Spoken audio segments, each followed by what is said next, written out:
good, moral, ethical people. There were many books or scrolls about the afterlife, and that is what the collection of this book, of those chapters in this book, is really all about. It's a collection of chapters teaching people how to prepare for the next life. That's one of its purposes. And one thing I like to say here is that the book was available for the use of everyone in the population, and people wanted the book to help them to prepare for the next life and to remind them of how they should be living in this life. So there's no real order for the chapters in the book. There's really no design. As a matter of fact, it is said that people could choose the chapters that they wanted to have in their particular book, and they could arrange them in the way they wanted to. So there was a great freedom depending on what people needed, felt they needed, or felt was important to them.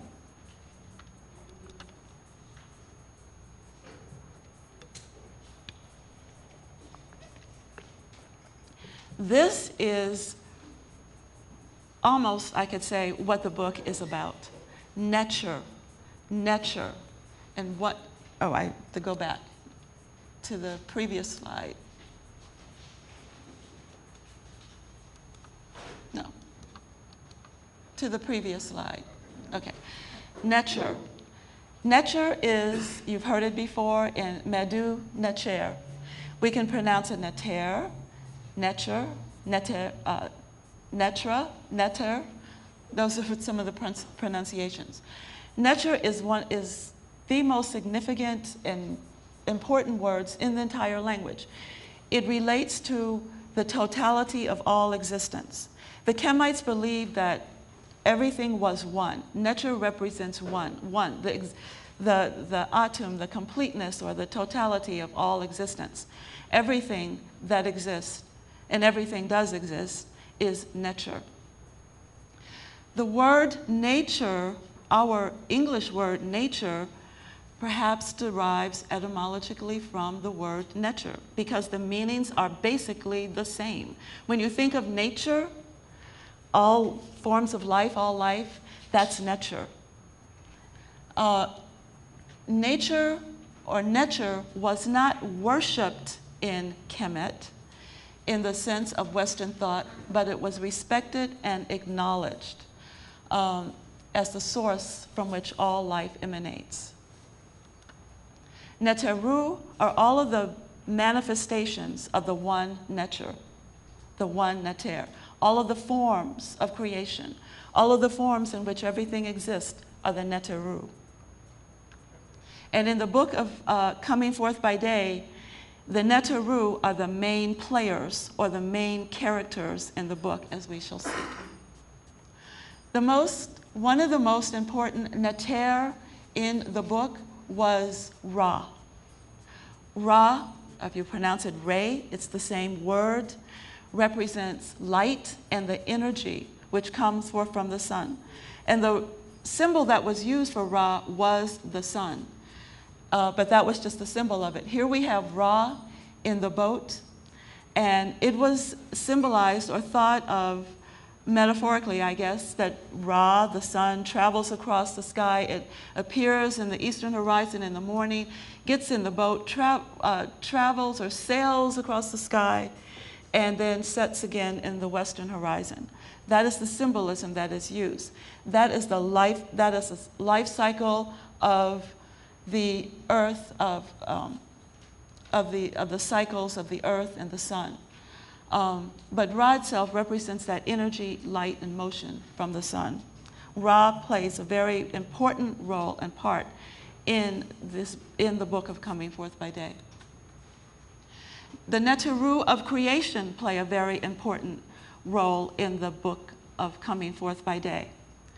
There are certain, Neter is everything that exists. That includes concepts and principles and ideas and all kinds of abstract things, not just physical and energy, but consciousness.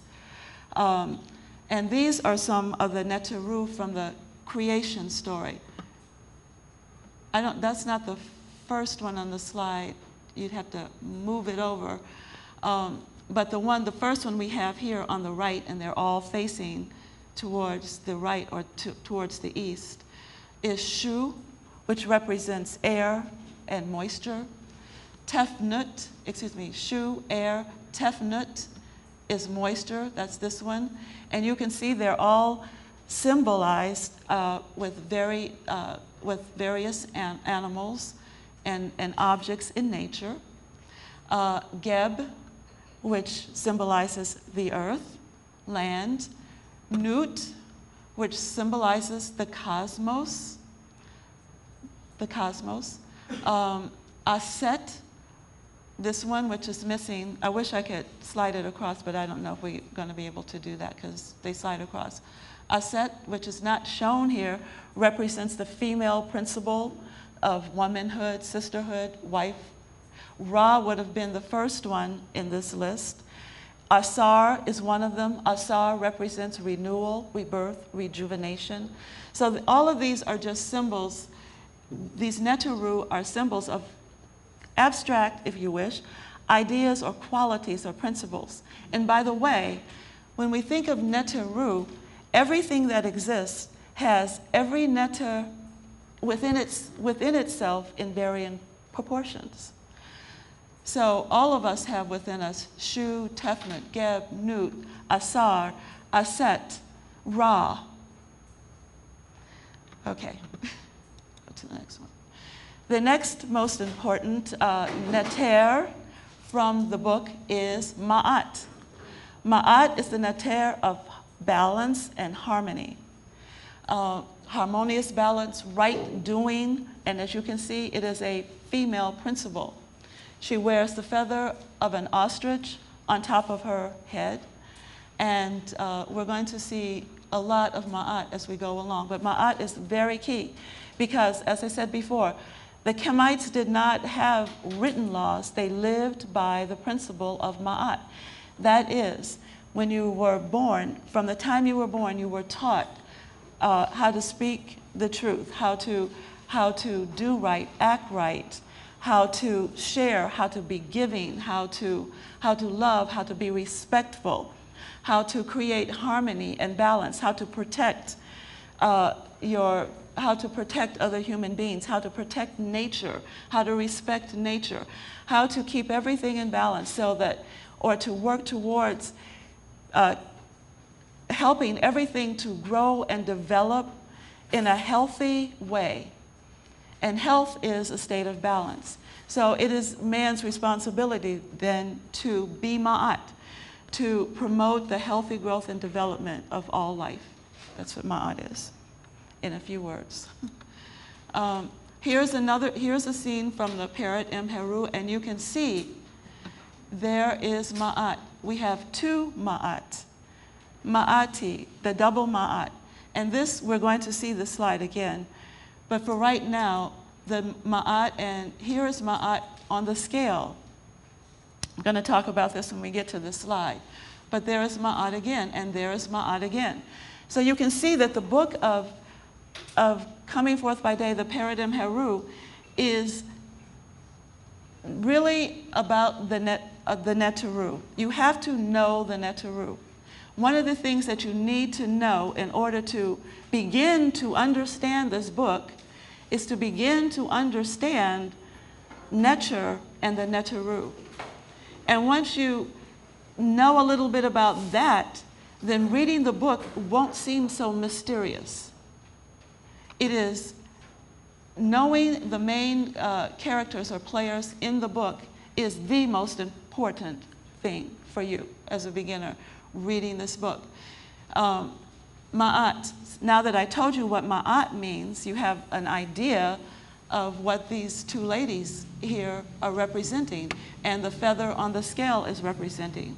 For those of you who know a little bit about this book, this is actually a scene where they give the declarations of Ma'at. Parrot Heru. This is the name of the book. This line occurs throughout the book in many chapters. I guess that's why we call it the Parrot Heru. And it occurs in the title of many of the chapters. So